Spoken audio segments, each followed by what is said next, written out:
Today we'll have Jade from the UK's June Disney World trip. That's coming up on this episode 468 of WDW Prep to Go.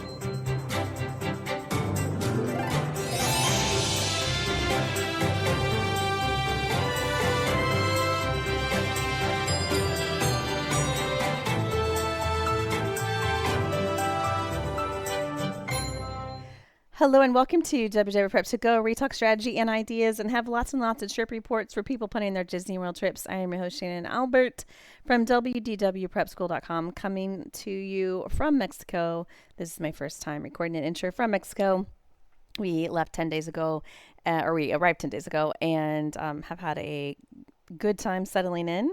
I talk a lot more about this over on Patreon, and we have a separate Instagram and Facebook that we're tracking our move if you're interested in that. I was excited to talk to Jade about her trip. The UK trips are always interesting because they have different options than we do in the United States. They also have some different things to consider. They also get to stay longer. So Jade stayed for 2 weeks and was able to fit in a lot more than most Americans can. And so I always like talking through that. But what else? To be a trip report guest like Jade, the only way to do that is using the SpeakPipe information in the show notes. Please leave a voicemail with the overview of your trip, and if it is something that works out on our schedule, somebody on my team will reach out to you to get it booked. I think that's it. Now, here are my conversations with Jade. Welcome to the podcast, Jade. Hi, thank you for having me. Nice to meet you. Nice to meet you. We're talking on Tuesday, May 27th in slightly different time zones. Yes. Yeah, it's 5:15 in the afternoon here in the UK. In the UK, yeah. And you told me before we hit record that you're going to Disney World. Yes. Yes, we are going tomorrow for 2 weeks, 15 days total. And is that a normal trip length for you, about 2 weeks? Yes, I think certainly if you've got children or younger children, I imagine most people from the UK will go for 2 weeks just because of the flight time and making the most of the trip. And the tickets that they sell in the UK it's the same price of 14 days as it is to buy for 7. So from that perspective, it makes sense. And those of us in the US are jealous because we cannot do that. Does that mean your trip ends on June 11th then? Yes. So we fly home on the 11th and we land on the 12th. Okay. Got it. Okay. And who is going on this trip? So it's myself, my husband, and our daughter who will turn 4 this coming Friday while we're there. Okay. Nice. And has the 4-year-old been to Disney World before? No. Okay. No. It will be, she hasn't done Paris or she's done Disney on Ice. So that's the extent of her experience off a screen at the moment.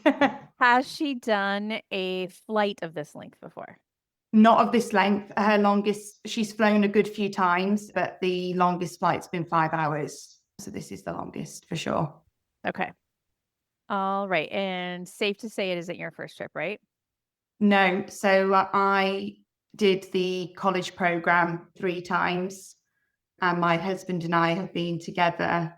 We got engaged there 10 years ago. So that's the reason we're in the main that we're going for the trip. Sorry, probably 13-ish years ago. And I've been many times in between with my family and friends. Okay. So the summer weather, is it going to be a surprise to you because you've been there? Yes. It's all I know what to expect. I got my water shoes, got my rain gear, got the sun cream. Yes, you are ready for it. How does it compare being in the DCP versus planning it with a 4-year-old? Like, did you learn a lot in the process, or how did that work? Well, I've just learned a lot in general from having sort of been out of it for a good 10 years. Because at that time when I was doing the college program and I was fully immersed, in the Disney bubble, and I knew everything inside and out. And a lot has changed. So we were still getting fast pass from the ticket machine outside the ride when I was last there. So a lot's changed. But I do have the benefit that I haven't been through all the different versions of that sort of thing over the years. So I am just going from one piece of knowledge to another. So that's good in that respect. Yeah. Instead of learning 4 systems, you've known 2, it sounds like. Yeah. But there's a lot more to consider and a lot more unknown I suppose, in terms of trying to think about what she'll be wanting to do or what our sleep schedules will be, that kind of thing. That's been probably the hardest thing, is to try and have to plan so much without knowing what to do. Yeah, I always empathize with people with little kids because you really don't know everything before your trip, but yet you have to make a lot of decisions before your trip. Yes. Yeah. All right. So there's a lot to get through with the 2-week trip. So let's Yes. start with Wednesday, May 28th. That is your flight arrival time in Orlando, right? Yes. So we arrive hopefully at 1:05 in the afternoon. So we're leaving tomorrow morning at 3 a.m. Flight drive down to Heathrow, and then our flight will land us at 1:05. And then we're just heading from there. We've got a private transfer to Animal Kingdom Lodge. Okay. Private car transport to Animal Kingdom Lodge. And what kind of room did you book there? We have a Savannah View room. That's, yeah. Nice. When in Rome. Yeah. You want to see those animals while you're there. Yeah. It's going to be a long travel day for you. Do you have other plans on this day? We do, because I want to get on to in the time zone as best as possible. So when we land and we've checked in, my plan is to head to Disney Springs to buy our Magic Bands, autograph book, that kind of thing. And I'm hoping, if we're up for it, that we can grab some food at Polite Pig for dinner and then just head back and get an early night. Okay. Got to keep yourself awake all day. I just want to try as much as possible to go to sleep at a sort of normal-ish time on Orlando time, and then hopefully we'll be okay. Okay. Then let's talk about Thursday, May 29th. So I plan to have breakfast at Satuli Canteen. So we're going to Animal Kingdom that day. And then we've got Lightning Lanes booked, and we've got a dinner booked at Tusker House. All right. And can you talk about the process of was it difficult to make the dining reservations, and how was it making the Lightning Lanes? Because that would have been real recent. So the dining reservation was absolutely fine, much easier than I anticipated, because I had the panic 60 days, everything's going to go, and it was absolutely fine. I got everything I wanted to get. So we've got I still call it the full service dining plan. Regular dining plan, I think. Sure. Okay. So we have that. So I did all of that fine. The only thing I noted that is different in the UK is that I think most advice that comes out for sort of the US market is that you can book for your entire trip. And Disney actually told me that as well. Oh, yeah, you can book for your entire trip, but you can only book for 10 days. So after booking the first 10 days, I still then had to go on at the same time every day for the next 5 days to make sure I was able to book for each day after the 10. Yeah, I do think that it's a very American advice, because most of us don't stay more than 10 days. So it is a max of 10, but that affected Yes. you. So then you had to get on like 4 or 5 times basically to make all your reservations. Yes. So, which was fine for me. I imagine if you're in a job that you can't just go to your phone at a specific time, that would probably be a challenge, because obviously there's only 2 days of a weekend, and if it doesn't span over that time, then that might be a challenge for people. So it's just worth factoring that in. I think if you are going for more than 10 days, it's not just the one day you need to be available for the bookings. You need to be available for the next 4 days afterwards as well. Yes, that's a good reminder, because we do tend to Americanize our advice. Sorry. Yes. Yeah, I've noticed a lot of advice is US focused, which I understand, because most of the content creators in the space are in the US. So I do get that. And the other point of note is, for any experiences, we can't book those online. So you can't book them from the UK online. So you either have to use the chat on the My Disney Experience app or phone. Are you talking about experiences like a Bibbidi Bobbidi Boutique, or anything that in some spaces I think you could book through the way you'd book a dining reservation? If it's not true dining, you can't do it from the UK in the normal way. You have to call. You have to call or do it on the app, on the chat. And when you're doing it on the chat, you have to fill in a form every single time you're checking a reservation. to tell them who you are, your reservation number, who's attending. So it's quite laborious. Yeah. And we were keeping this a secret from my daughter, so I couldn't phone most of the time. She was in earshot, so I spent a lot of time on chat. Yeah, that I did not know that. So I just made a note to make sure that we have that information in our articles and things. And then Sure. what about lightning lanes? Yes, the lightning lanes, again, generally went okay, easier than I expected. I phoned my bank to tell them what I was doing. They weren't really bothered. They said, don't worry about it. But I did it just to make sure. And it was fairly straightforward. I think I did it in the same way anybody would do it. And it did let me do it for the whole trip. So I didn't have the 10-day rule. Okay. So that worked out okay. All right. That is good to know. Okay. So they're not the +10 rule there. No. Got it. All right.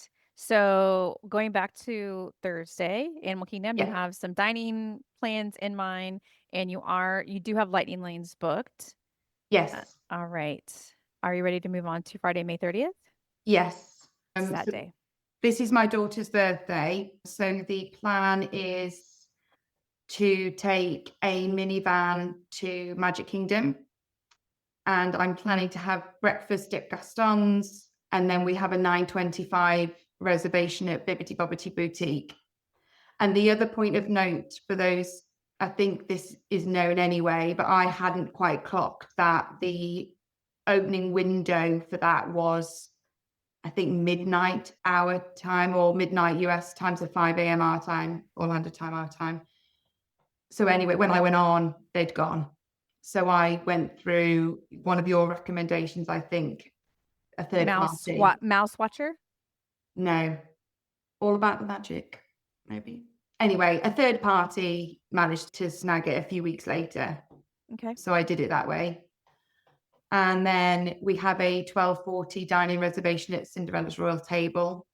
And we have lightning lanes booked for this day. And then we're just going to play it by ear. I don't know if she will have the stamina to make it to fireworks. We might go back and take a nap. We're just going to see how we go that day. But it's a very princess start to the day at the very Yes. least. Yeah, I'm sure we will get a visit to Mickey and Minnie in there at some point because they're her absolute favourites. But yeah. Do you have Memory Maker for this trip? Yes, the Memory Maker is included in the UK tickets. Okay. That is nice. And it'll come in handy with Baby Divide Boutique pictures. Yes. Among other things. Yeah. All right. Saturday, May 31st. We are going to Blizzard Beach that day. So again, it's worth noting for those from the UK, your tickets include a water park visit and it doesn't have to be on the first day. So we can go there any day we want to. We can flex that. We don't have to sort of schedule it or anything. It's the same with things like the mini golf. We got that included as well. So there's some things that are automatically included. Okay. And then this will be weather dependent because I'm closely watching the weather, but we plan to go there that day. And then I have a 7:30 p.m. boathouse reservation in Disney Springs. All right. You think you'll do a quick service at Blizzard Beach during the day for like lunch or something? Okay. Yeah. All right. Have you been to Blizzard Beach before? Yes. I actually don't know if I've been to Typhoon Lagoon. I must have done in the amount of time I've spent there. But I just thought with the frozen area, my daughter would probably really like that. And I've never been brave enough to do Summit Plummet, and I'm doing it this time.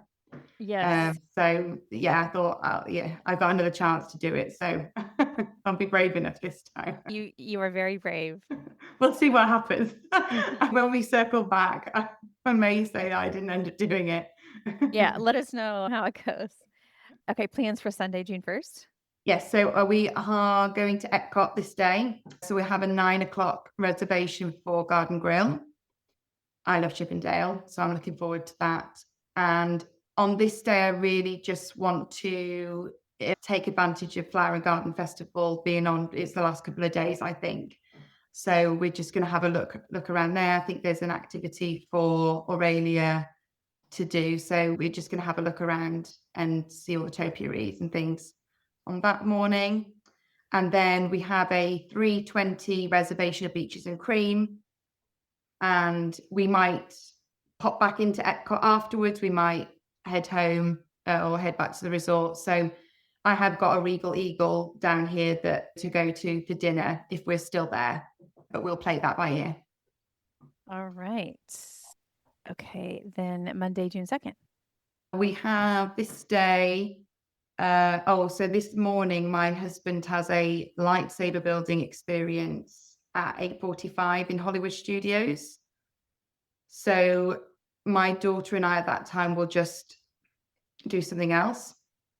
I know this new summer of fun, is it something with the dance parties and things going on? So we might just do something else while my husband's doing that. I've got breakfast, Catsacker's kettle, and lunch, Ronto Roasters that I've sort of earmarked as places to visit. And we have the Phantasmic Dining package at 4:55 at Hollywood and Vine. Okay. Regarding the Savvy's Workshop reservation, how do you plan to get the lightsaber home?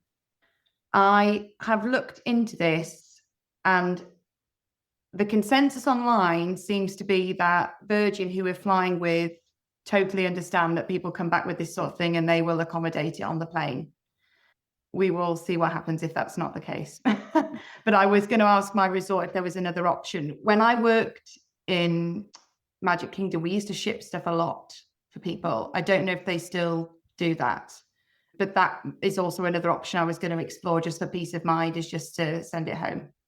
Yeah, some people do mail, some people fly. Just curious what your plan was.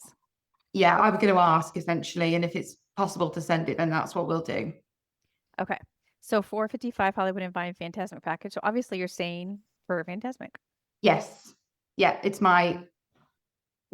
at the moment it's my favorite show because it was Wishes, and that's obviously not there now. So, but it could get trumped by something else this time. So yeah, it's a must see for me. Phantasmic. I love it. And have you ever seen Happily Ever After? No. Okay. No. I could do every word to Wishes, but I got a new song to learn in that show. So yeah, the reason I asked is Wishes used to be my favorite, and now Happily Ever After is. So yeah. Maybe, okay. Maybe. Oh, that's good to know. Yeah, great. Okay, Tuesday, June 3rd. We are planning to have a non-park day. So my only plan on this day is Boma for breakfast at the hotel, and hoping to just have some pool time and relax. We might pop to Disney Springs, just see how the day goes. All right. That was even, I've started calling them non-park days because a lot of times they're quite busy, even if they are non-park days, but yours sounds like a true rest day. I hope so. Yeah, I hope so. 2 weeks is a long time to do something every day. You have to rest. So yeah. And it's a marathon, not a sprint in your case. Yes. Yeah. And there's so much to do at the resort. I've got a whole list of things that Aurelia can take part in. So even if, the weather's not great or whatever, however it turns out, I know there's plenty to do. And I'm looking forward to that as well.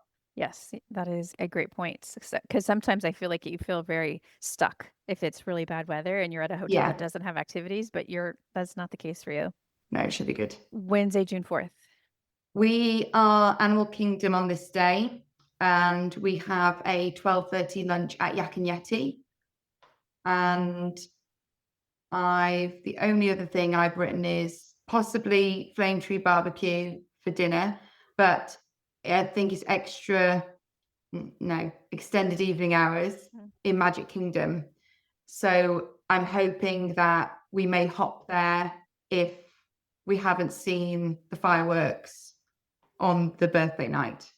So we might hop, because I don't know that we'll necessarily want to do another full day in Animal Kingdom. So we'll just play it by ear. So you do have hopper tickets? They're automatically hoppers for UK travelers. Yeah. Okay. Listen, makes me I want to book it the way you get to. When I've been listening to all your episodes, I've been thinking we do have a good deal. A lot of the things that obviously get charged extras are just automatically in our tickets. Now, I don't know how they compare price-wise, but certainly if you go 14, you're going to pay the same as you'd pay for 7. So that's a good deal in itself. Yes. You just have the disadvantage of having a long commute. A long commute, and from a Disney perspective, I suppose for them it incentivizes you to pay for another week of accommodation potentially, and all the rest of it. That's true. I mean, that part's not cheap, but some No, of the park tickets and Memory Maker and stuff, that's kind of nice. yeah. Okay, Thursday, June 5th. We have a 9:10 reservation at Crystal Palace in Magic Kingdom. And then Aurelia is scheduled for a My First Haircut at 10:40 at the Harmony Barbershop. So is it really her first haircut? It is really her first haircut. I just haven't wanted to cut it.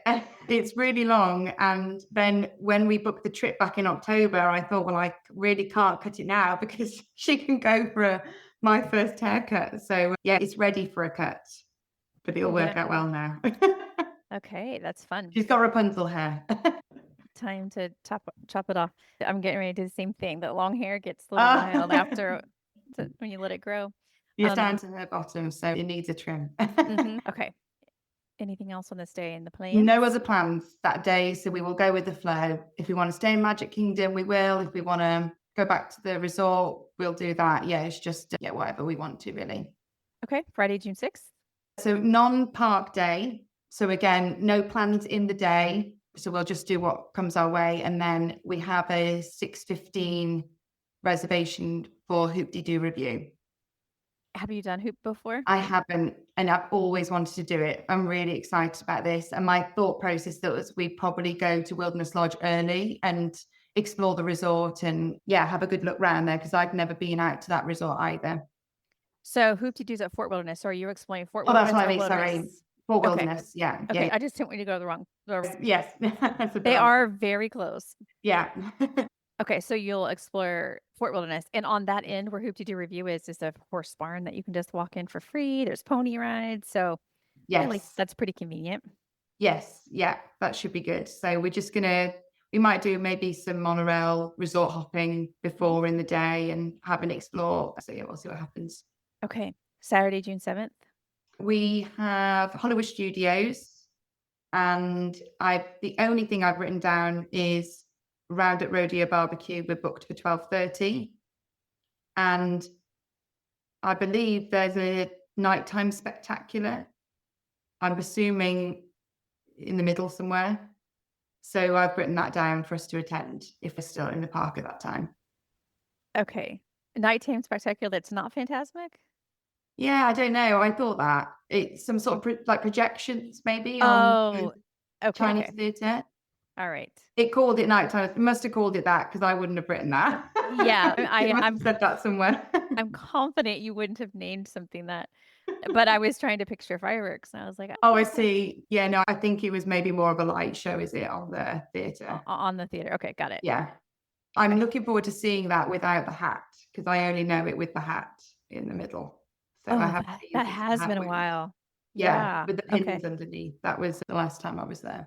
I know we're going pretty quickly through your plans because it's such a long trip and we can't get into it too detailed. But when it came to book your lightning lands or plan your touring, how do you know what your daughter's going to be interested in?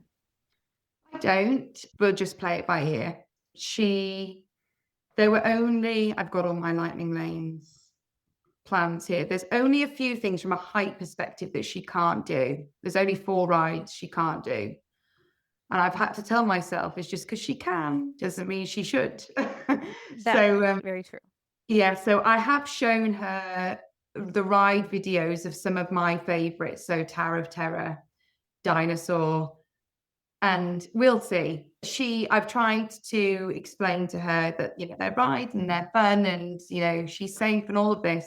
More so, she'll be absolutely fine with the roller coaster type rides. We've done Alton Towers in the UK and Peppa Pig World. And so she's done a lot of rides, but obviously that are sort of age appropriate for her. So rides in general won't be a new experience for her. So I'm confident in those. It's more the ones that have got an element of fear to them in, visuals that I'm... Haunted Mansion. Yes. Sometimes it's that. Yes. And that's another of my favorites. So I've shown her the ride videos of some of them that I would like to do with her. But if not, we'll do the rider switch. Yeah. And that'll be fine. Or we'll just traumatize her and see what happens. from there. It's a fine line between pushing kids to be a little bit more brave and traumatizing them. Yeah.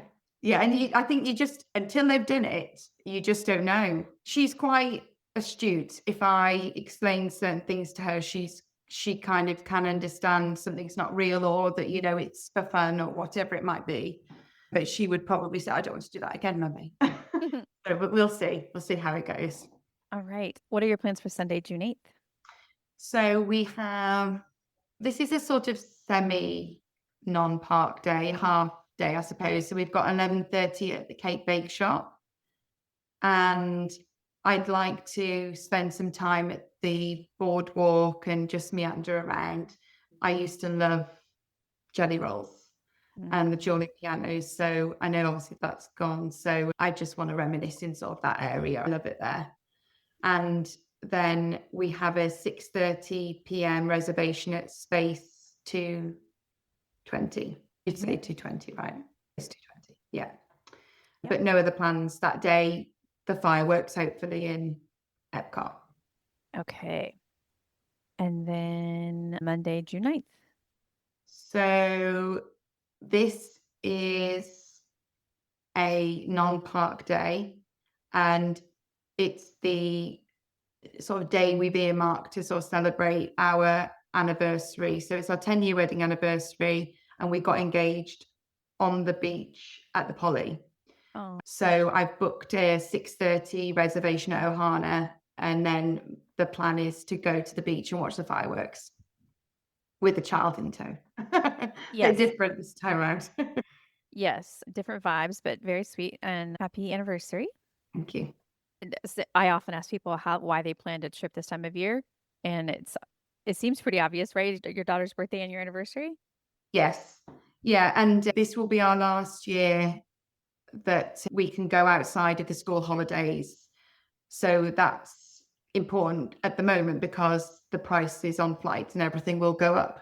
Although the timings, I think, it never used to be the case, I don't think, but I think the summer is actually a good time to go now, like versus perhaps what it would have been. But from the UK, it's a bit of a pain because they'll just hike the prices up on everything because it's the school holidays. So it'll be outside the holidays. So that's why we picked this time. And what's the count? Because this is, out of school time for a lot of American kids. So when do schools typically get out in the UK? Like end of June, beginning of July really. And then they go back beginning of September. Okay. So it's about a month later. Yes, and my husband's in the army, and this tied in well with when he could get time off as well to come. So yeah, it's just worked out for us. Okay. Tuesday, June 10th? I've written whatever we want all day. So no plans at all, just a flex day. If we want to do park, we can, but yeah, just a flex day. Okay. That'll be good to figure out what you need more of before you head out. Yeah. And then Wednesday, June 11th is departure. Yes. So we've got an 8:30 at Chef Mickey's. And then the plan then is to go into Magic Kingdom and either just meander around or, do some rides. I think I have booked lightning lanes for this day, just in case. And we are being picked up at 2 p.m. Okay. For the airport. Yeah. All right. Well, this sounds like lots of good plans. Yes. Is there anything we haven't covered? I don't think so. I was just thinking then about the pram. So just to say we're taking a pram with us or a stroller. You're taking one with you. Do you use one at home? Not much anymore. But what we have done is we've bought a new pram because just in terms of thinking about the transfer of it all and the weight and everything of it, we know full well the process of getting on and off the bus, even without a pram. So yeah, we've got a lighter pram sort of to take with us. And my hope is that she will sleep while we're in the parks and things, that she'll just drop off and then, we can just find a shady area and she can chill for a bit like that. And then the only other point of note for I suppose more so for UK travellers or anybody coming in that's not used to the rules around car seats. In the UK, you can get in a taxi with a child without a car seat. And I hadn't realised that you couldn't do that in Florida. So originally, Virgin offered us a private transfer and I declined and thought I can just get in an Uber. And then obviously worked out that we can't just get in an Uber. And so I then went back to Virgin, who said, we don't offer car seats in our private transfers. So then I scheduled one myself and they will provide the car seat. But it's just a point of note because to us, it's completely normal to get in a taxi without a car seat. Yeah, and I think in the United States, in some bigger cities, that would still be true. But in Florida, you're right. The rules are a little different. Sure. So we have a stop at Walmart on the way with our transfer as well. I didn't mention that. Is that for groceries? Yes. Okay, so when the car transport picks you up at the airport, they're actually taking you to Walmart first? Yes, that's included with them. I didn't request it. So I have a list and a map. ChatGPT has given me a plan of the Walmarts so I can be quick. Yes, that's what I used to do too. When I would have a Post-its for everybody in the group. Here, you're on that aisle, you're on that aisle. Oh, that's a good idea. You don't want to waste their time as much as possible. Yeah, I'm just going to leave my husband and Tom and Aurelia in the car because I just want to get in and out. And at least I have the advantage that I've been in one before. So I'm not going to be overwhelmed by the sheer size of it. Because I imagine for any first timers, they'd probably walk in and think, oh my goodness, this doesn't look like our supermarket. No, they're huge. And do your phones work in the US? Yes, we are going to get like an eSIM for when we're there. So we're just ready to set that up. And the other thing that I'm doing, which I didn't mention, is standby skipper. So I've got that ready to go for the 2 weeks, which I learned about through you because I had no idea that existed. And it was great because I was saying to Tom, I'm going to be on my phone for the whole time doing these lightning lanes. And I was a bit bothered about that, to be honest. And then I heard about the standby skipper and thought, oh, this is my answer. Yeah, it solved a problem that a lot of us had for sure. Yeah. Oh, all right. So lots of good stuff. I've learned some things today. Okay. So I love it. All right. Well, I hope you guys have a fantastic time, and Thank you. I will talk to you in a couple weeks. Great. Thank you so much. Welcome back from your trip, Jade. Thank you. Good to be back. You and I are talking on Saturday, June 28th, which means we haven't spoken in over a month. It's been a little while. How did your trip go? Really good. It was really amazing. Thank you. Yes, we had a great time. Okay. We're going to have a lot to get through because it's a couple weeks worth. So let's start at the very beginning on Wednesday, May 28th, when your flight was arriving around 1 o'clock or so. Yes. So we were up in the morning, obviously, travelled down to Heathrow. On the way down, I realised I'd left my charger at home. So I ordered one from Amazon to be delivered to the hotel. And then we arrived, all flights were on time, and we had Orlando Superior Transportation who were picking us up from the airport. They were great, really perfectly on time, really good communication, really friendly driver. It was seamless. So that was lovely. It was just a note that I've popped down for families who are visiting, where anybody has a lot of luggage. The longest wait we had coming in was getting from the baggage reclaim up to get out of the airport because there was one small lift. So we queued to get our luggage up and you couldn't take the trolley up. So we had 3 large cases and 3 small hand luggages and then handbags. So that was a challenge. The airport staff did help us. That was great. But just as a note for people, it was a bit tricky. Check-in was great. I had checked in online, but we went to the desk anyway when we got to Animal Kingdom Lodge and got to the room, had a lovely message on the TV for our daughter's birthday. So that was great. And our room ended up being on the Kudu Trail. So we had amazing views of the savannah and all the way through the trip. Had you requested that? No. Okay. So that was fantastic. Exceeded all expectations. It was wonderful. So we sort of dumped all our bags and we headed down to Disney Springs. We went for dinner at Polite Pig, which was really nice. The cast members there just gave us a bit of an overview of how the dining plan and things like that would work. So that was helpful. The cast members at the hotel or at Polite Pig? At Polite Pig. So that was really useful just to get that set in our minds of how that worked. Really nice dinner there. We got our lightning magic bands, got Aurelia's autograph book and pen and things like that, just some essentials that we knew we wanted to get there. And then we headed back to the hotel. We were in bed for 9:30. We were desperate for bed at that point, but we were really just trying to get on Orlando time. Yeah, your bodies thought it was like, what, 2 or 3 in the morning? Yeah, we'd been awake for 24 hours at that point. I had anyway. My husband and Aurelia slept on the plane, but yeah, we were ready for bed at that stage. But it's worth it just to try and get acclimatized to the rest of the trip. All right, so a pretty good arrival day then. Yes. And then the next day was Thursday, May 29th, your first park day at Animal Kingdom.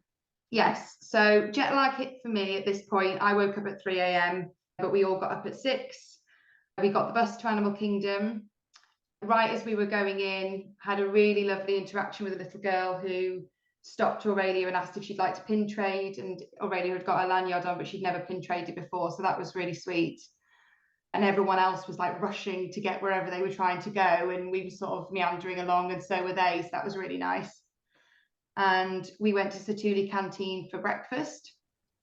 And then we did the Kilimanjaro Safari. We rode Dinosaur, which Aurelia loved. Spoiler alert, because I'm not going to go through every ride that we did. But we rode everything. And Aurelia rode everything that she was tall enough to ride. And she loved even the big ones, Terra and Haunted Mansion and things we weren't sure about, she loved. So that was great. And the rides that you're mentioning, were they with lightning lanes or just a standby line? All with lightning lanes, yeah. Okay. So we went to Feathered Friends in flight. We got a coffee and a cookie and just enjoyed sitting down in the shade in there. So that was lovely. Took a bit of a break.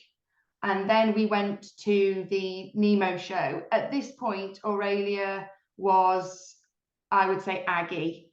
We weren't quite sure how things were going to go in terms of napping.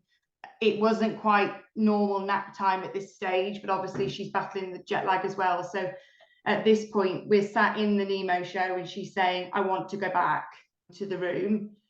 So we said, well, we'll go after this. We're here now. Then she said she needed the toilets. We thought, right, we'll just call it quits. We left before the show started. Jade, I have to admit, I just had to look up what Aggie means. It means aggravated. Sorry. Yeah. It's cute. I'm gonna start using it. Narky, yeah, Aggie. So we went back to the hotel. Aurelia, what our plan was to try to get her to sleep then. So we got up at Kidani, put her in the pram and walked back to Jumbo House. She didn't fall asleep. We went into the Mara, got our resort cups. Tom got a snack, tried to get Aurelia to nap, but no joy. She wouldn't nap in the room either. We just couldn't get her to go down, which is quite typical of her at home. She wouldn't take a nap at home. We'd have to sort of be in the car or something. She doesn't nap anymore anyway. So we thought, well, there's no point just waiting around. We headed back to Animal Kingdom, did Navi River Journey and Flight of Passage. And we then went to Everest. We had lightning lanes for it, so Tom and I were just going to go in separately, but it went down. As Tom got into the queue, it went down, so he came back out. It didn't come back up. We did manage to catch the Nemo show then at that point, and then we headed back to the hotel to set up for go to bed, and then Tom and I decorated the room for Aurelia's birthday the following day. The reason I mentioned my charger at the beginning was because I thought it was great. When we got back to the room, my charger was in the room. So if anybody has an issue or is wondering if that works, yes, it worked. It worked really well. And like anybody from the UK, I did it on Amazon Prime US and it worked great. So that was all good. We ordered food from the Mara at this point then in the room. This is a running theme.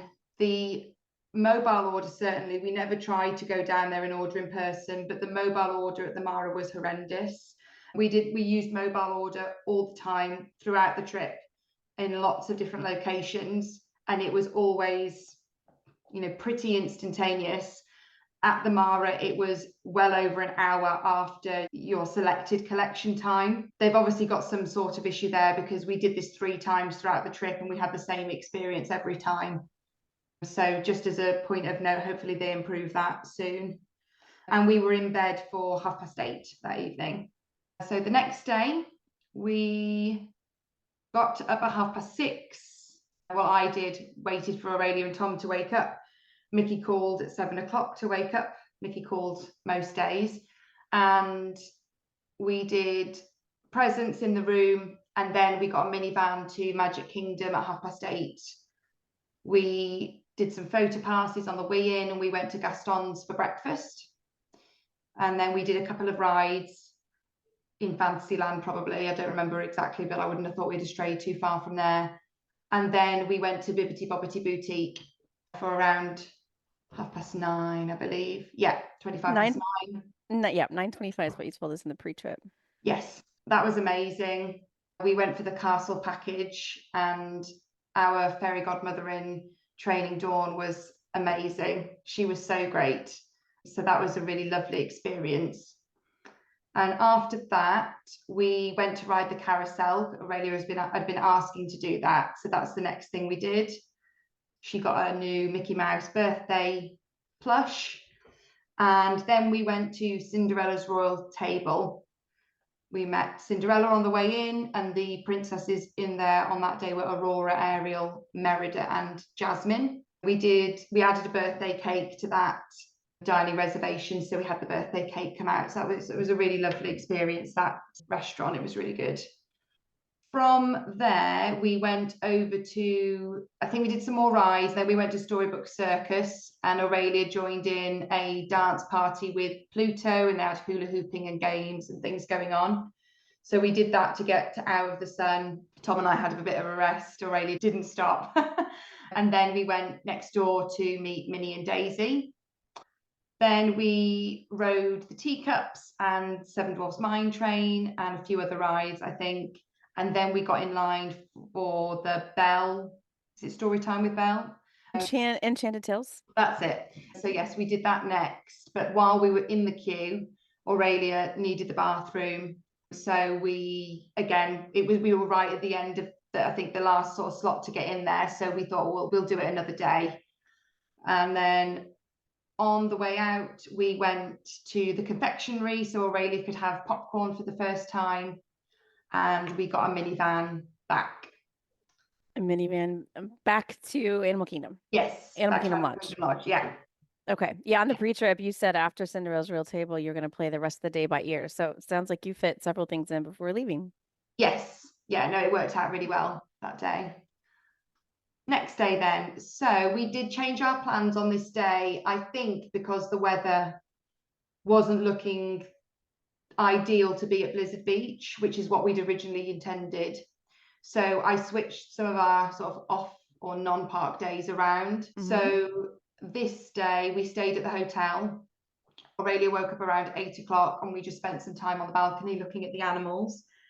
And then we had breakfast at Boma, which I hadn't pre-planned. So we just booked that one sort of on the fly. And you're on Saturday, May 31st now.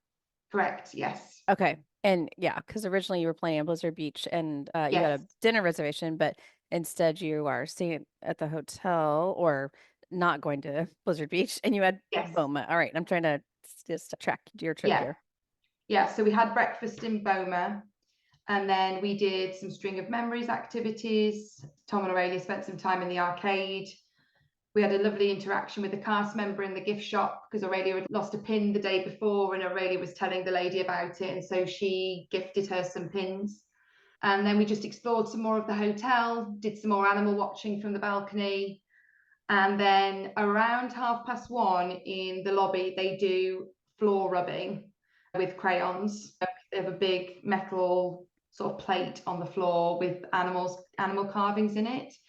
And Aurelia met a lady called Bee who would soon to become her lifelong friend. She absolutely loved Bee every time when we were coming through the lobby, she was looking for her, and lots of big hugs and I love yous. It was so wonderful. So we've got some beautiful photos of Aurelia and Bea doing the floor rubbing together. We then went. And where does Bea live? Somewhere in Africa. I Oh, don't okay. remember where she was from, but yeah, she was fantastic. And then that afternoon we spent in the pool and we did the Mickey tie-dye t-shirts. And then I just put a note for anyone with sort of age 3 and 4, that your t-shirt's going to be a nightie if you've got a little girl, or an oversized tee, I guess, which is still great. So Aurelia loves hers. That was a really fun experience. You're at a great hotel for having just activities to do on a rest day.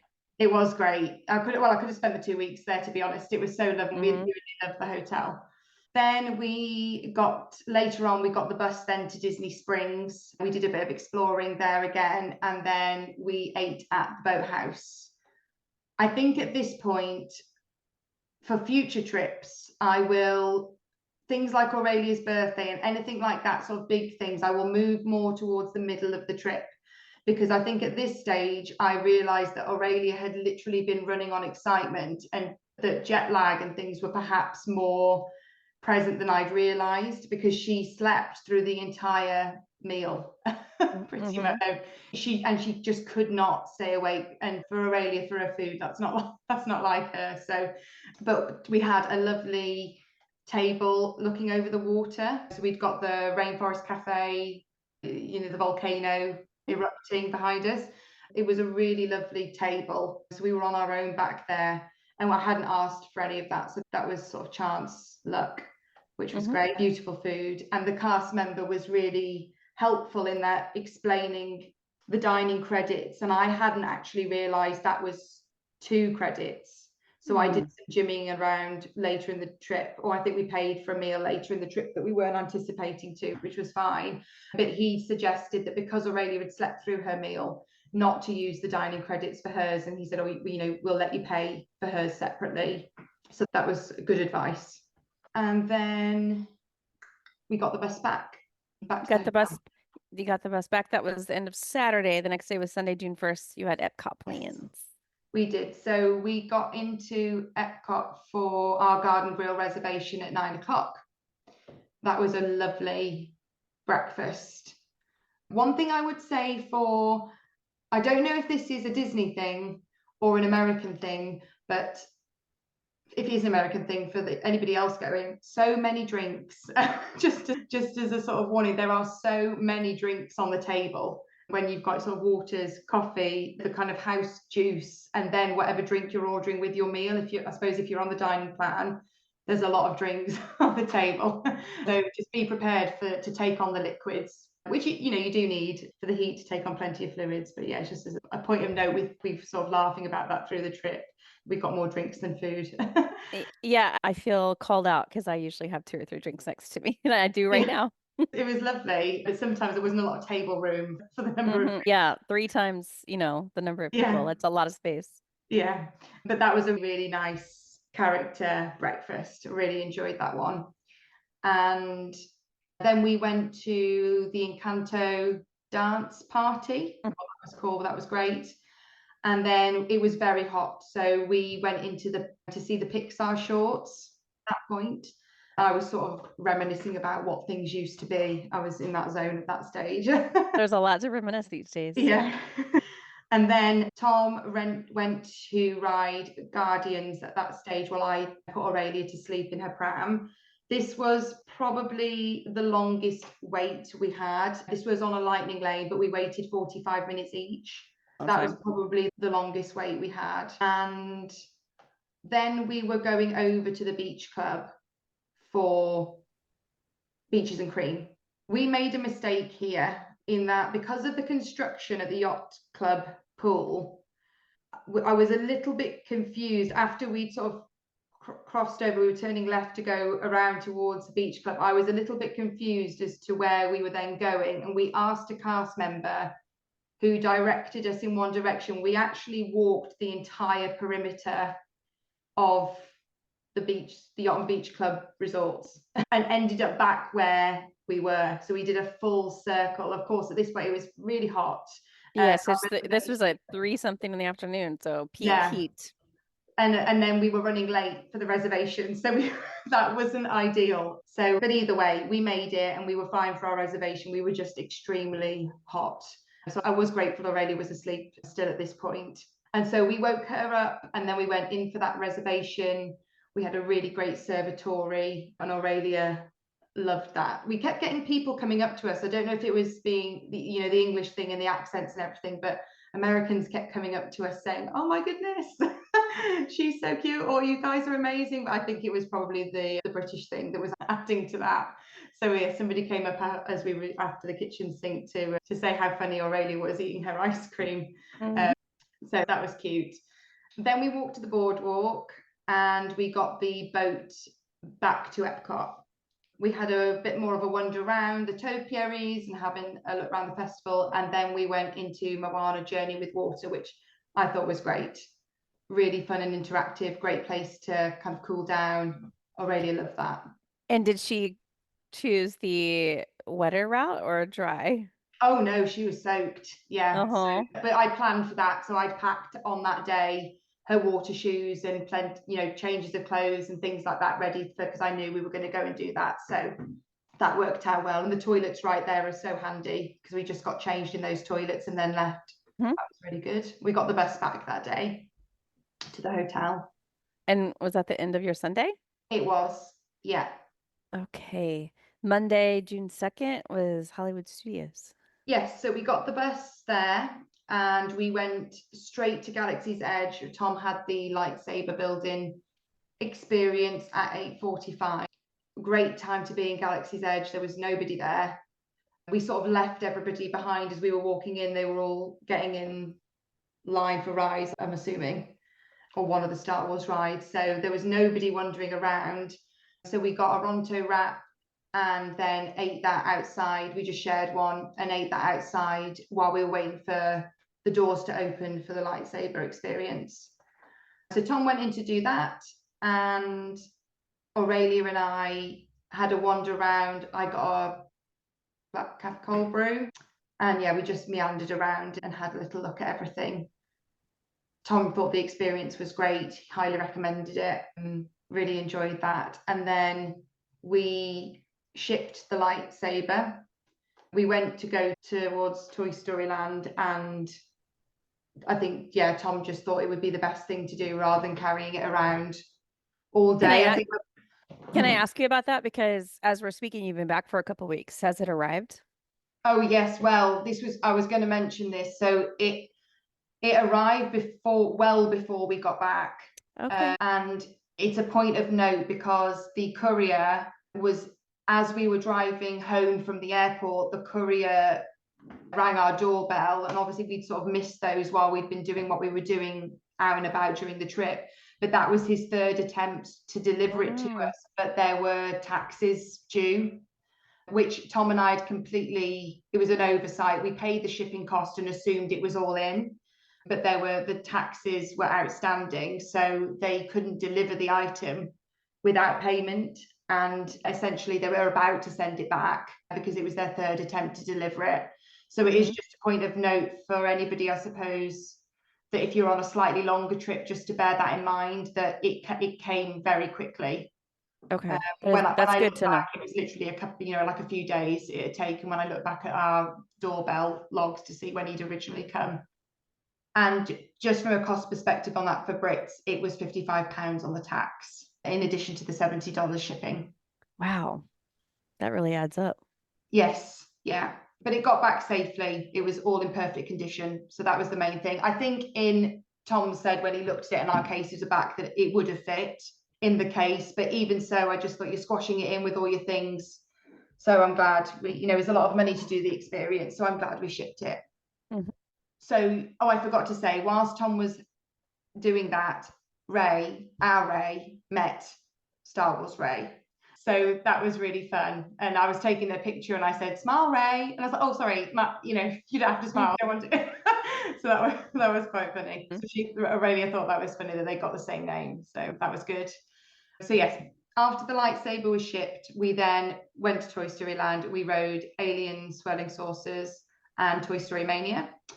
And then we went back to Galaxy's Edge to try the blue milk.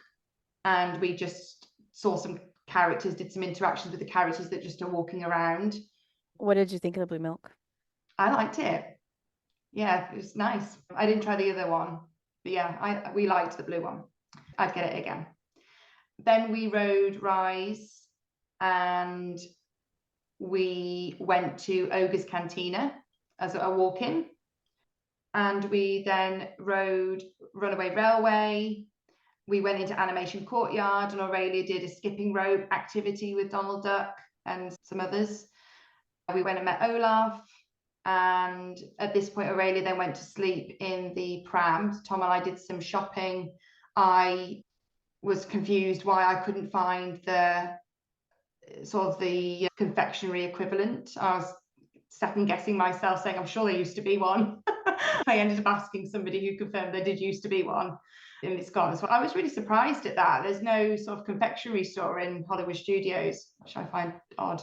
Yeah, I think is the best place for Yeah. that nowadays. I wanted a caramel apple. I wanted some of that kind of thing, those kind of sweet treats. But so yeah, Tom and I did some shopping, and we recreated a photopass picture that we've got at home. Aurelia was asleep in her pram, so we did one just the two of us, and then we put her asleep in the pram, like, oh, we've got this with us now. So we've now got sort of those sets of 3 at home with the one from 13 years ago. We also at this point booked a DVC appointment at one of the DVC sort of stands in the park, and we booked that for the 8th of June at Boardwalk. And we went to see Muppets before it closed, and we went to Hollywood and Vine then for dinner. When I booked this, it was the Fantasmic dining package, and when I booked it, Fantasmic was listed as an 8 p.m. showing. And when we arrived and they gave us our sort of on our check-in, it said 8 p.m. But when they gave us our tickets, it said 9 p.m. So I did have to clarify that with them, and it definitely was 9 o'clock. But that's just a point of note as well, because I got no notification that, I suppose that times had changed. Obviously, I could have kept an eye on it myself, but obviously I selected 8 p.m. because there were 2 options. Whereas obviously when we went, there was just the one 9 o'clock. So it's just a point of note for people to bear that in mind, like when you're planning your lightning lanes and things, that some show times and stuff, I guess, can change. Yeah.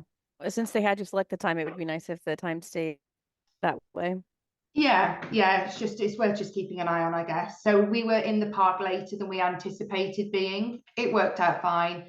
After it gave us a bit of extra time, so we went to see the Frozen show, which I thought was amazing. And we went back to Galaxy's Edge. Tom wanted to do a little bit more shopping there. We loved Galaxy's Edge. It was so immersive. I honestly think we could have spent a whole day there. I thought it was great. And I'm not a big Star Wars fan at all. And despite Tom having done the lightsaber experience, he's not a massive fan either. So it was really immersive. I thought it was great.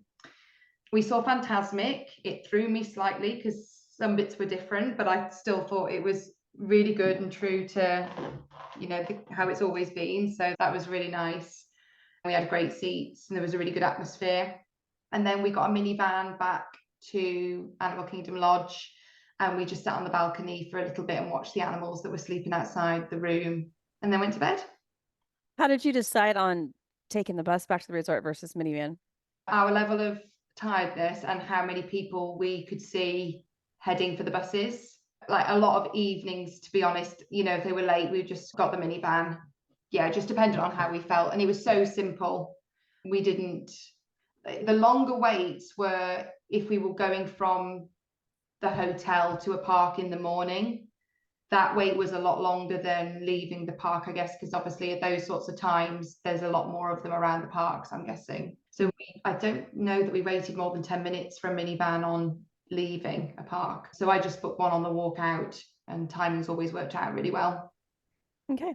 The next day was Tuesday, June 3rd, a non-park day, but I have a feeling you changed your plans from the pre-trip. Yes, so we did Blizzard Beach this day. So I switched these days around. So we still did Boma for breakfast at 9 o'clock, which I think we had got pre-booked on this day. Yes, we had. And then we went to Blizzard Beach. It was great. We walked onto, I was nervous, obviously, because you can't have lightning lanes at the water parks. And obviously with the deal they're doing in the US where you can go on your arrival day, I was a little bit nervous about the wait times, but we walked onto everything.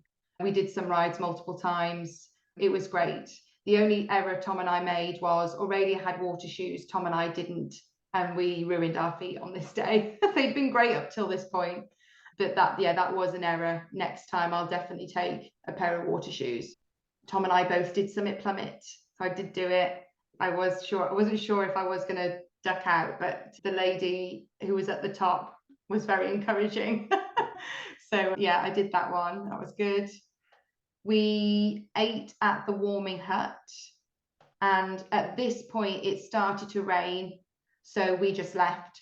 We'd done everything anyway, and we'd had a really good, we hadn't rushed through anything, and we'd had time to look in the shops and whatnot. So we left at around 3, and we headed back to the resort and watched the animals, relaxed a bit in the room, and then we got the bus to Magic Kingdom at 7 o'clock.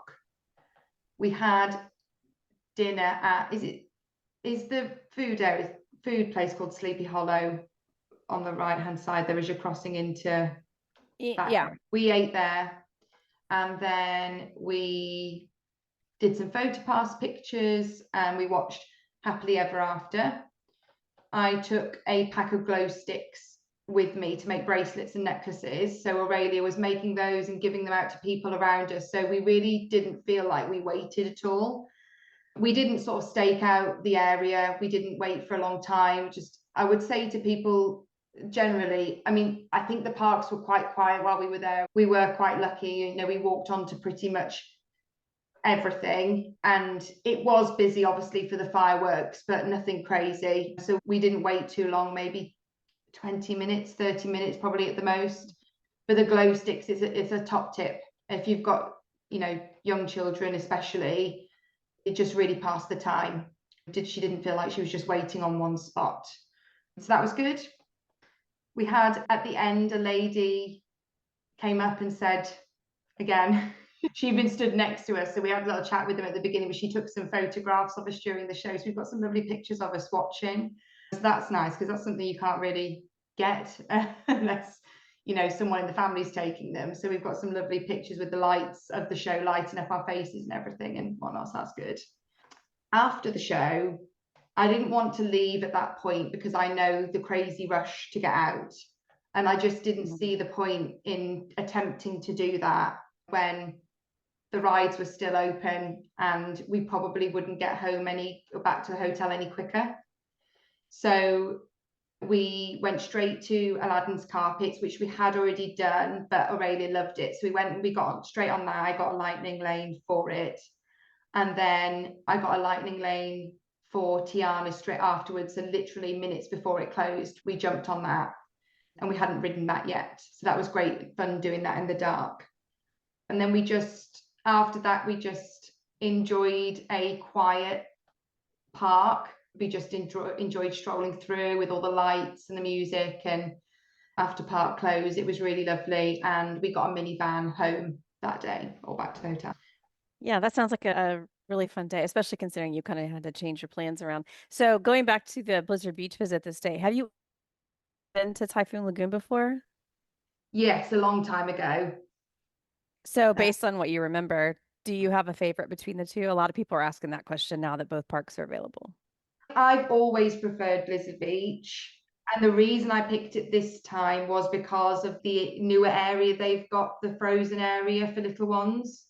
I did really love that. And the other thing I noted when we were there, because I nearly rented is it called a cabana with the, yes, I nearly rented one of those when we got there. They did have a couple still available, but we found that next to the frozen area they were all undercover. There's a lot undercover there anyway, so in terms of just if you wanted to be in the shade or you want your little ones to be in the shade, a shaded area, that was a really great spot to be. And you could be in the sun as well, but yeah, I thought that area was really fun and a really nice spot just to sit and watch your child or your children in a relaxed way. Yeah, I really liked it.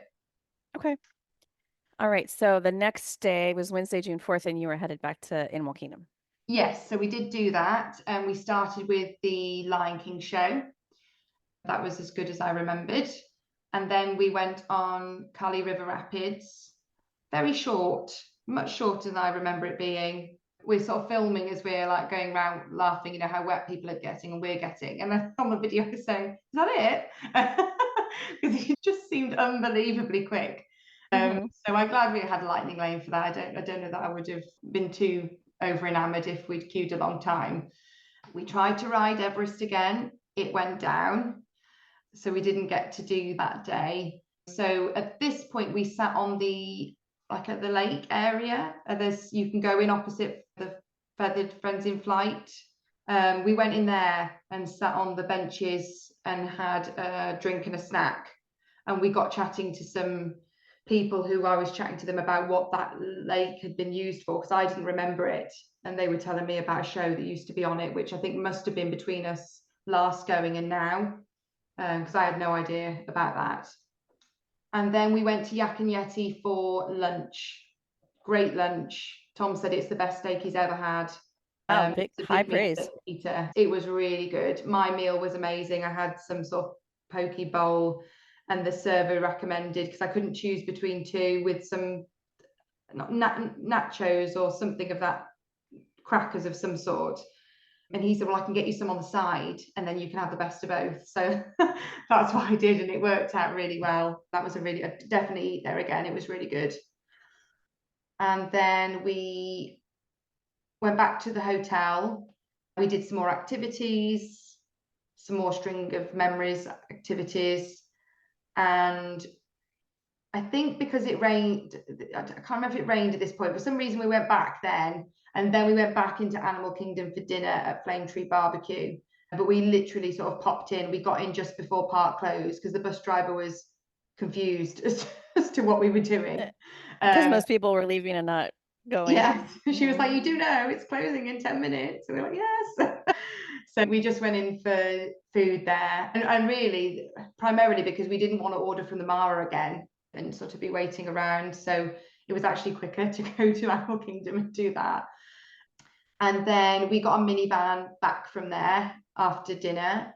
And I went then to reception to speak to a cast member about the lightning lanes, because both times we'd attempted to go on Everest and it had gone down, we hadn't had a redemption. So they gave us a redemption for Magic Kingdom the following day to go on anything. But then, because we didn't know when we were going to go back to Animal Kingdom again, but I did want to ride Everest, they said that if we go to Animal Kingdom and explain, they would be able to see on the system that we were owed a redemption, that we tried to go in and it didn't, and it wasn't running. So that was the advice we were given. I will come back to that later. So on to the next day, 5th of June, we got the bus to Magic Kingdom and we had breakfast at Crystal Palace. Our table was on next to the water going into Adventureland. That was a lovely table. And just a point of note for people, this is a really long character breakfast. Is it long in terms of waiting for the characters? Yes, yeah, so much longer than the others. The others we were in and out within an hour, and they did explain to us when we went in that it was unlikely we would get out before an hour and a half for this one. So I was a little bit nervous because as we sat down, we just missed Tigger. He'd literally gone to the next table. So I was thinking, oh, we really are going to be here for the full time, and we'd got the first haircut booked. But it all worked out fine. We went straight from there to the Harmony Barbershop. Excellent experience. As far as Disney goes, it's got to be one of the best value for money things to do on property. It was great. This was the first haircut that you booked? Yes. Yeah, I thought it was a really great experience. The cast member who did Aurelia's hair was just so lovely and really made Aurelia feel special. So that was lovely. Really good experience. And how did she do with someone cutting her hair, since she'd never done it before? They handed her a swizzly light thing. She was fine. I was nervous about that because she's been saying for a while, I don't want my haircut. Since we've been back, she's asked, can we go and have our haircut again? To which I said, well, we will, but it's not going to be the same. Can we get our haircut? That's hilarious. But yeah, it was lovely. That was really fun. And then we must have had the lightning lane for Tiana's because we walked there and we caught the cavalcade on the way. And then Aurelia took a nap. Tom and I went for Dole Whip. During the nap period, we did some shopping. And then Aurelia woke up and we watched the Dapper Dans on Main Street and we went in and saw the glass blowing. And then we watched the 3 o'clock parade. It was insanely hot at this point, and it's a terrible time for the parade. It really is. Hot. I used to say I hate an afternoon parade because of that, but Festival of Fantasy is really good if it wasn't so hot. Yes, it was insane, but we were kind of by the carts around where they sell the turkey legs, and we were sort of underneath one of the umbrellas on one of the drinks carts, and one of the cast members gave us water from the cart, so that was really nice. And some ice as well to put in Tom's hat. So he was really helpful. And the parade was really good. Aurelia loved that. I think we lost our voices at the end. I did so much screaming so that they would look at Aurelia, the characters would look. So I lost a bit of my voice at the end. But after that heat, we took refuge in Country Bears, which was really fun. I really enjoyed that. Now that's been updated. So what did you think about that? Yeah, I thought it was a juxtaposition to have some really sort of modern music, but I just thought it was really funny. I just thought the acts were really funny, so it was good. Enjoyed that. And then we rode the Tomorrowland Speedway. At this stage, Aurelia couldn't believe she was driving a car. What we really liked with most of the rides that kind of typically would be 2 people was, I think because of her age and size, I guess, she could come on with us. So I don't think that we'll ever have that again when we go next, because she'll be too big. But that was brilliant for the 3 of us to be able to ride in the same sort of car or whatever vehicle it is. In most instances was lovely. And we then went on Jungle Cruise. So we used the lightning lane we got from the day before in our hotel. We used that on Jungle Cruise. We rode Dumbo again. It might have been the 2nd or 3rd time. She loved that. And we then did do the Belle story thing. I thought that was really good. Aurelia was the wardrobe. Yeah, I had no idea what to expect with that. I hadn't looked it up beforehand, so I really didn't know what it was going to be. So that was really brilliant. And then in the evening, we rode Tron. So we had lightning lanes, so Tom and I just switched. Again, a little bit longer than other lightning lanes, but I think it's just because obviously you kind of part inside and then you sort of got some of the pre-show and things, haven't you? So that adds to it. We're ready for Friday, June 6th, which was another non-park day. 6th. So we were at the hotel in the morning. Before we came out on the holiday, our tumble dryer broke. So I took the opportunity to do some laundry in the hotel at this point so that I had less to manage when we got home. And we also needed to wash out Aurelia's tie-dye. So laundry was great, really easy. Loved that it was on my phone, and the machines were so quick. So that was really good. We did some resort hopping then. So we got the bus to Hollywood Studios, and then we took the Skyliner to Riviera. We looked around Riviera, we looked around Caribbean Beach. Was this your first time on a Skyliner? Yes. Okay. Yeah. And then we took the Skyliner to Pop and Art of Animation. And you went to all the resorts. We did. Yeah. I wanted to go to the ones that I'd not been to before. So I was ticking those off my list. And then we got the bus from Art of Animation to Magic Kingdom. And we went into Tomorrowland, spent some time there. So Aurelia went to the Stitch dance party. We did the Carousel of Progress, which I really love. And we went on the People Mover. It was nice to hear the updates with the audio for Tron and things like that. And then around 4 o'clock, we got the boat to Wilderness Lodge. And we saw the new Lakeside Resort being built, which I was really confused by because I haven't come across anything about it in all my research and bits I've been doing for this trip. I'd seen nothing. So I was doing some Googling. What is this building? What I can see. So we learned a bit about that. And then, Well, it's been a bit on again, off again. So oh, has it? Okay. it's confusing. Yeah. And then we had a bit of a mooch around Wilderness Lodge. And then we got the boat to Fort Wilderness. We went to Circle D Ranch and Ray did her first pony ride. Mhm. We got in there just in time because I think they closed at 5. Then we got there like 10 to 5. So I was pleased they did let us do that. And then we inquired about renting a golf cart to explore the area before our dinner reservation. But they explained you can only hire it for a day and only if you're staying there. So obviously we didn't do that. So we got on one of the internal buses and just did a loop in one of those just to explore the area a little bit. And we had a bit of time to pass before Hoop-Dee-Doo Revue.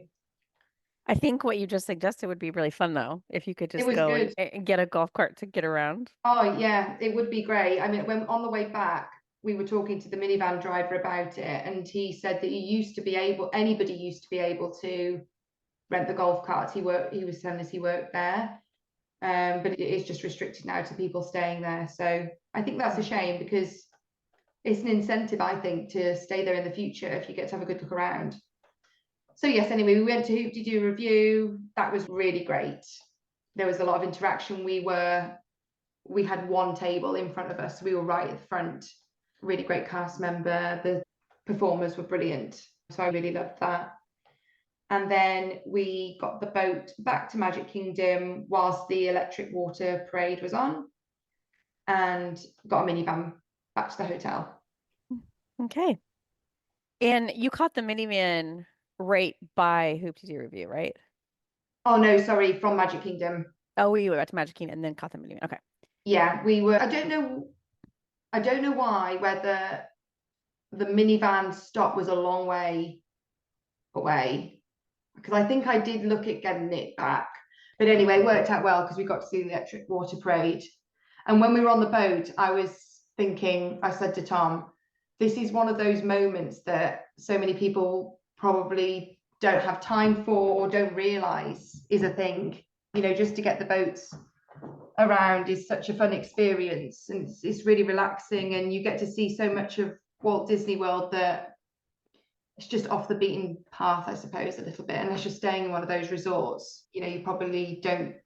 Some people might not think to do it. It was really great. All right. So the next day was Saturday, June 7th in Hollywood Studios.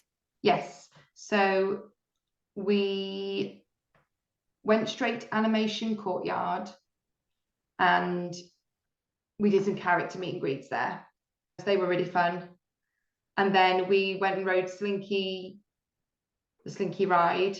This was a difficult wait because it was probably only about 20 minutes, but the lightning lane is outside and it was unbelievably hot. So we just had it like beating down on us with no cover at all. And it was a long time because they'd only got one ride vehicle out. But that was quite tough because we didn't have anything covering us. So that was hard being in the sun, just stood there. But the ride was great. Aurelia loved it. And then we went for lunch at Roundup Rodeo Barbecue, which was also fantastic. Really loved the atmosphere in there. We had a great server. So really enjoyed that. The food was good as well. Then I've got here, Aurelia got a balloon. We did lightning lanes on Rock and Roller Coaster. While I went in first. While I was in there, Aurelia got her face painted. And there's a stand right there outside Rock and Roller Coaster to get that done. And then we got in line for Villains straight after that, but just before we were let in, it reached capacity. So we had to skip that. And then we went back to the hotel for dinner and an evening swim.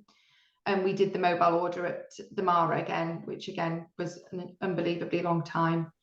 So we had our food at the pool, and then we went back to our room, watched the animals sleeping again, and then we went to bed ourselves. All right. Next day was Sunday, June 8th, and you had some time on the boardwalk planned. Yes, so we did switch things around on this day. So I did this, I think, probably whilst I was waiting for the food the night before. So I was worried that we were cramming too much into this day. So I rescheduled Cake Bake Shop for the 9th instead, and I rescheduled our DVC appointment for the 9th. Okay. So I still tied those two together. We were still going to the Boardwalk for Cake Bake Shop. So it worked out well. Does that mean you went to Epcot only? Yeah, on the 8th. Yes, Mhm. yes. And just as a note, with Cake Bake Shop, there wasn't a reservation available. So I used the same thing that I'd used to book my reservation, or to book the Bibbidi Bobbidi Boutique prior. Mouse Watcher or something like that? Yes, and it got a slot for me for Cake Bake Shop. Okay. So it worked well. And you have to pay a fee, when it gets one for you, but it for me, it was worth doing, not to be worrying that our plans weren't going to work out, and for me to have to keep checking to see if something had come up. So that was good. So yes, on the morning of the 8th, we got a minivan to Epcot. We got there for around 8 o'clock.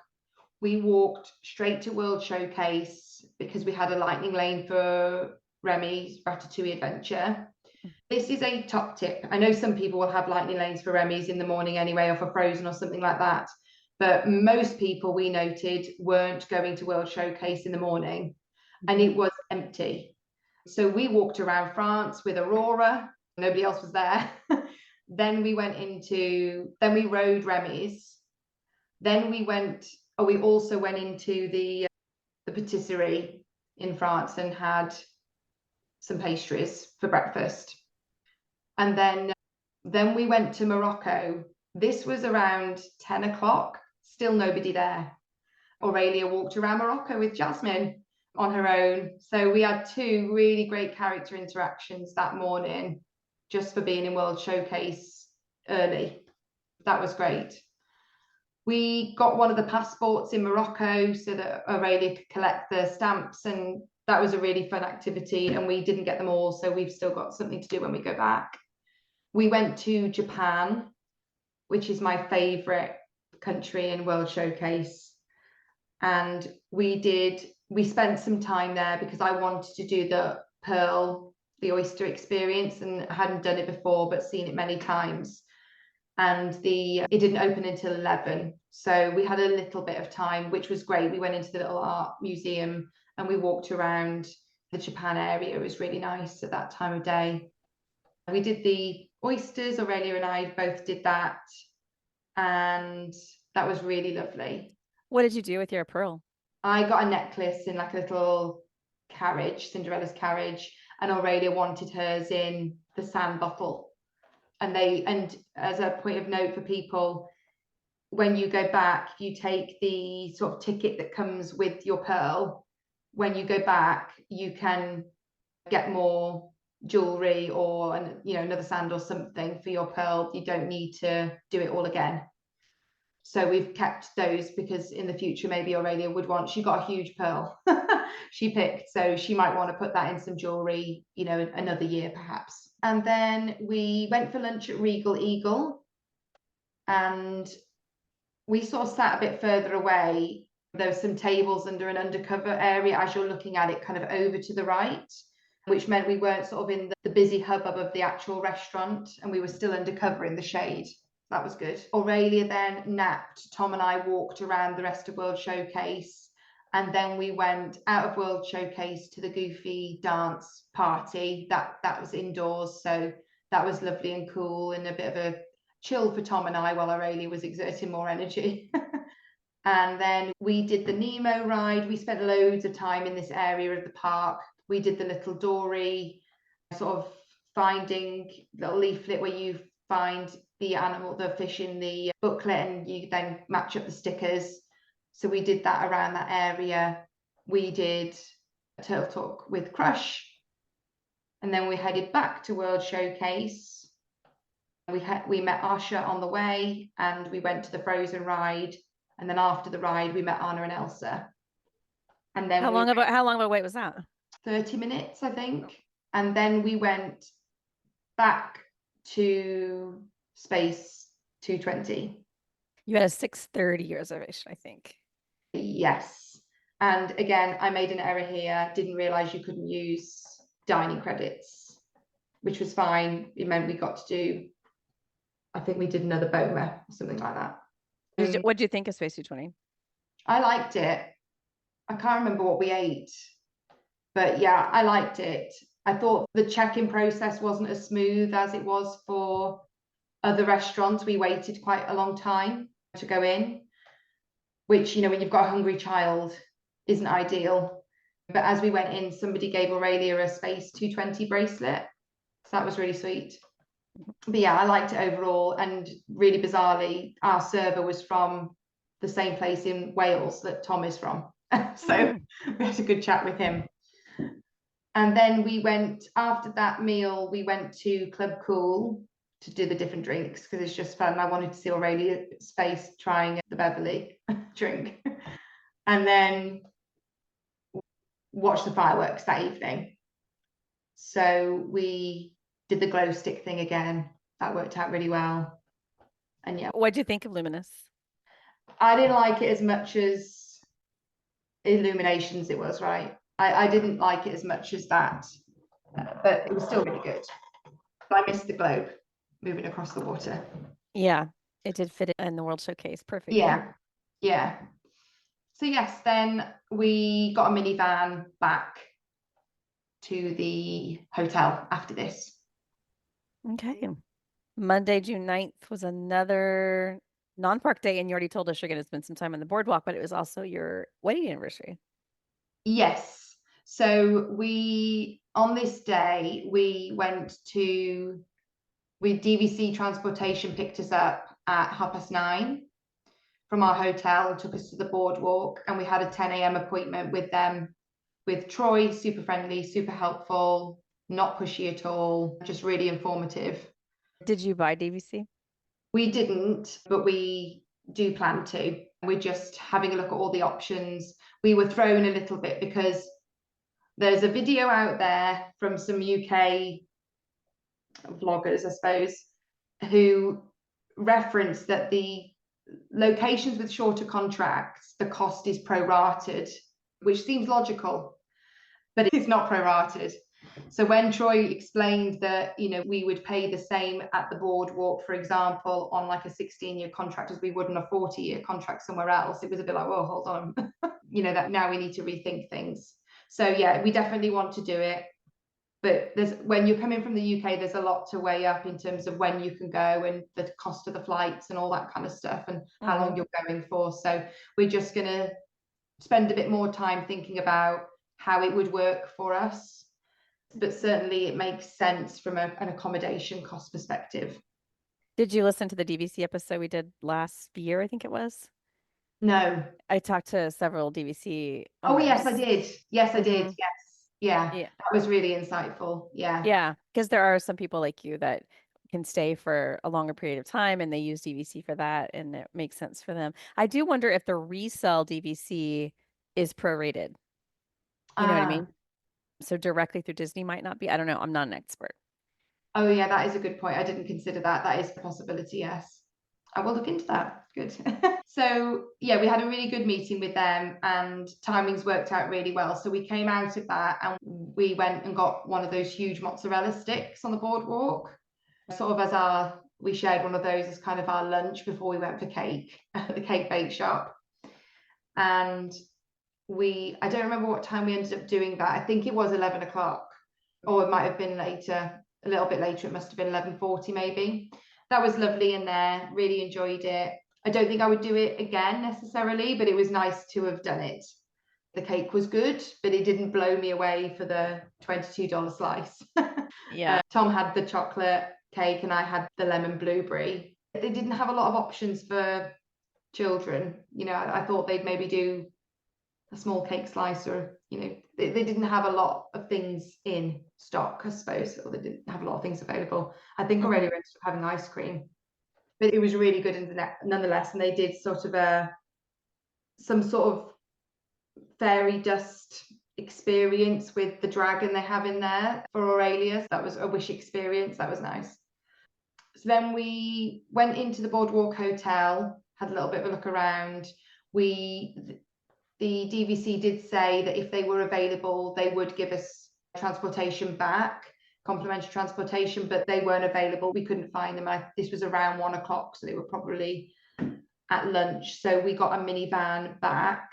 And while we were waiting for the minivan, Aurelia had a lovely experience with a cast member in the lobby who, you know, told her to say some magic words and make a wish, and the carousel then in the lobby started to move. So that was lovely. She thought that was amazing. So then we got back to the hotel, and I then changed our plans for that evening because we did intend to go to Ohana and watch the fireworks from the beach. This point in the trip, we were 13 days in. I said to Tom, I'm exhausted. I don't feel like going back out again this evening. Shall we try and switch our plans? So we cancelled Ohana and we booked Chico. So that way we could still have a lovely meal worthy of our anniversary, but we didn't have to leave the hotel. I think some people might say it's an even better meal. Yes, yeah. And to be honest, we weren't going to Ohana for the food. We were going because that's where we got engaged on the beach. So it was more that it worked out well. But we were so tired that I just wanted to enjoy I'd rather have enjoyed it more than plugging us over to Ohana. And we had a fantastic time there, which I will get to. But we spent some time at the pool then for the afternoon. We did some more activities. Earlier on in the trip, we'd seen the flamingos had laid eggs, and when we were back at the pool on this day, the eggs were hatching and some had hatched. So we got to see that happening, and that was really nice. And then we had the dinner at Chico at 7:30, and the cast members made us feel super special for our anniversary. They presented us with a card. They'd all written wonderful messages in from lots and lots of cast members in, I guess, the Chico team there. So that was really special. So we had a really great meal. Good. That's a good one. Yes. That's the end of your June 9th, I assume? Yes. And so your anniversary, okay, I just want to, that's your wedding anniversary, but also the anniversary of when you got engaged, or that's just where you got engaged? That's just where we got engaged. Yeah. Okay. No, yeah, we got engaged back in March. So no, it was just okay. I was envisioning you getting engaged on June 9th and then the next year getting married on June 9th. No. That's not what happened. Okay. The next day was Tuesday, June 10th, and you had it, and the pre-trip, it was just a flex day. Yes. So Hollywood Studios has a lot of shows now. And we just, it's so hard to fit that in. So we decided we were going to go back there on this morning and do some of those shows, try and catch them in the morning, because we'd been unsuccessful with Villains, and I think we must have been unsuccessful with, they haven't got the lightning lane for the Little Mermaid yet, and I think the wait time on a prior day we were there was just too long to wait in for us, so we decided we'd go early and get these. The title of the very first podcast ever in August of 2013 is called How Do You Fit in All the Shows at Hollywood Studios? Yeah. It's hard. There are so many. So yes, we got in for 8:30 and we went straight to the Little Mermaid. Now, didn't need to be there that early because there was nobody there, and the cast member there said there's no point coming back till 9 o'clock. But we didn't think it was worth going somewhere else, and we didn't have lightning lanes for anything else. So we just waited in Animation Courtyard and had just a chill. We got some breakfast from one of the Joffrey's carts and just relaxed there until we went into Little Mermaid. And then we went straight then to Villains and saw that successfully. So that was good. One of the minivan drivers had given us a tip on a previous day that if you're sat on the sides of the audience in Villains, you lose some of the kind of atmosphere, or there's some parts of the stage you can't see. I tried to get us in the middle. We were unsuccessful. We weren't completely over to the side, but we weren't in the middle by any means. And I did understand what he meant. It is very geared towards the center of the audience, I found. It didn't spoil it. It's just worth a note for people, I guess. Aurelia got her face painted again, and we finished off her autograph book with Jessie, Buzz, and Bo Peep in Toy Story Land. And then we went for lunch at Docking Bay 7. Really enjoyed that. That was really good food for a quick service. And then we were going to get a minivan to Animal Kingdom at this point, but Aurelia had fallen asleep in the pram. So we got on the bus because she was transferring onto me or Tom to get on the bus without waking up. Whereas obviously to put her in a minivan, we would have to have clipped her in and everything, and the TV and whatnot, it just wouldn't have happened. So we ended up waiting for a bus and doing that instead. And when we got into Animal Kingdom, this is where the Lightning Lane debacle comes back in. I went into guest services or guest relations when we arrived, and the cast member wasn't particularly helpful. She looked at the system and said, I can't see on the 2 dates you've given me that you were entitled to a redemption. And I explained, that the cast member at our hotel had said he could clearly see it and that we just needed to come and speak to you. And I said, we've only come in to ride Everest because we haven't been able to do it thus far. And she just said, sorry, can't help, essentially. So I didn't want to create a huge fuss, so I did just repurchase Lightning Lanes, so we didn't need to queue to do that. So we didn't do Everest straight away. I managed to get it, I think, towards the end of the day. So we did some mooching, we did some wilderness exploring, we did some animal spotting. We went to Nomad Lounge then for chicken wings and churros, and we did that as a walk up at 3:30. So you walked up without having to join the wait list? Yeah, well, I did join the wait list, but they called us immediately. Okay. And then from there, then we went to Rafiki's Planet Watch. We drew Mickey Mouse, and then we went back and we went to Everest then.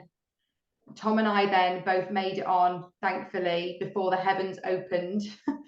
I think as Tom was coming off it had just started to rain. So we did shelter in the shop in the Everest store. And we waited in there for a while and then realized it wasn't going to stop and it was torrential. So we just got all our rain gear on and we left. Lots of cheers and whoops from people who weren't going to brave it as we were walking through the torrent. They were cheering for you while they were staying dry? Yeah, it was like rather you than me kind of thing. But I looked on the weather and it was going to be well over an hour, and the park had already closed then at this point. I just thought it's just not worth it. So we went back to the hotel. I think we did get the bus because there wasn't really a queue, and because we were soaked, I didn't want to get into the minivan soaked and sort of have to take all our rain gear off, whether we could just get on the bus as we were. So we got the bus back. There were lots and lots of activities going on at the hotel, obviously because of the rain. So there were loads of things going on in the lobby.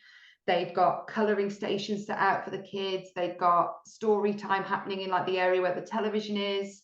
It was brilliant. There was so much happening. So we had a little look around some of those areas. And then we took the opportunity, because we were leaving the next day, to pack. So we went back to the room, packed our bags.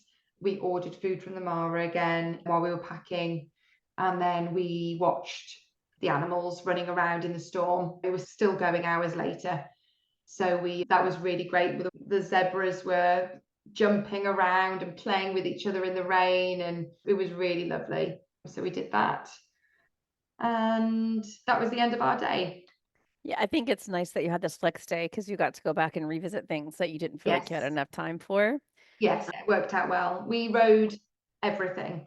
We did every single ride. I think I said before that Aurelia could do.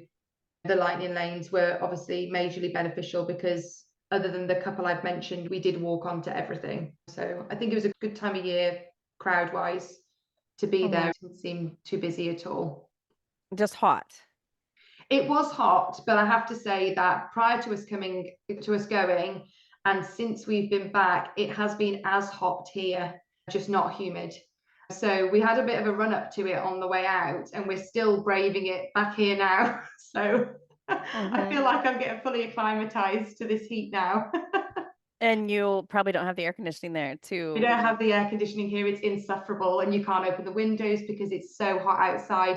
It's just awful. It's been I don't know what it is in Fahrenheit, but it's been around 30 here, and I think it's still 28 out there now, and it's 6 p.m. So That's 80. That's 86 Fahrenheit. Yeah, that's really hot for here. Okay, we have one more day, which is your departure day, Wednesday, Yes. June 11th, which started with Chef Mickey's breakfast. Yes, so we got all our cases down to reception, and we got a minivan over to the Contemporary. So we went for that Chef Mickey's breakfast. We had a great table. We could see out the windows to the castle. That was really fun. And we then, after that breakfast, we went on the monorail, which we hadn't been on yet. I was like, we have to go on the monorail. I'm not leaving without getting on it. So we rode the monorail around all the resorts before then finishing up at Magic Kingdom. We didn't get off, we just did the loop. So we went into Magic Kingdom, we watched the show in front of the castle as we walked in. We got down Main Street in time for it. And then we went over to Storybook Circus. We did some of I think we rode Dumbo again. We did the smelling thing where you go around and sniff the elephants. Elephants. Yes, so we did that, a little bit of that. And then we got on the train and rode around the park. We had tried to do this on a prior day. I can't remember when, but it was broken down. So we managed to do this now. So we just had a leisurely route round, and we did some rides, some of the things that Aurelia I'd got a lightning lane for this day. So we just did some of the things that Aurelia had really wanted to do again. We did Buzz Lightyear, the shooting one, Space Ranger spin. We hadn't done that yet. So we did that. It definitely needs its renovation that's coming. When people have been saying about how desperately it needs it, I've been thinking, I don't think it was that bad. But of course, I'm remembering it from 13 years ago. So when I was on it, I was thinking, oh dear, this really does need an update. Yeah, it needs to be restored so it functions like it did 15 years ago. Yes, yeah. Nonetheless, Tom still beat me. Never mind. So we did that. We did some other rides. Ray hadn't had a lollipop yet, and we'd seen when I'd showed some videos and things for her to prep for the trip, she'd seen the lollipops with the Mickey Mouse Saver cover. Pretty pointless, but we got one of those because I'd said she could have one at some point during the trip. And then we finished up. I got my obligatory photos in front of the parts of the park that I used to work at, and then did some last minute shopping. And then we got a minivan back to Animal Kingdom Lodge. We did a last minute activity and look in the gift shop, and then our car picked us up at 2 o'clock with the same company. And then got to the airport. The flight was delayed half an hour, but they made the time back up. And so we left at 6 p.m. and we landed at 7 a.m. UK time, and we got home at 11:30 in the morning. And then you had to try to get adjusted to the time zone all over again. Yes. I mean, when we got home, Tom had been awake then for 24 hours. He hadn't slept on the plane. So he did need to just go straight to sleep. And I think we spent the whole day in bed watching Disney movies or something or other, because Aurelia slept for the entire flight pretty much. So when we landed, she was back on UK time, whereas Tom and I were exhausted. But you always have that coming back that way. That first day back is just a write-off of just needing to sleep. But overall, it sounds like a good trip. It was excellent. And I was nervous about some things before we went in terms of, managing the lightning lanes and managing the dining reservations. I was a bit panicked about what if things do change and we won't be able to dine anywhere because everything will be gone.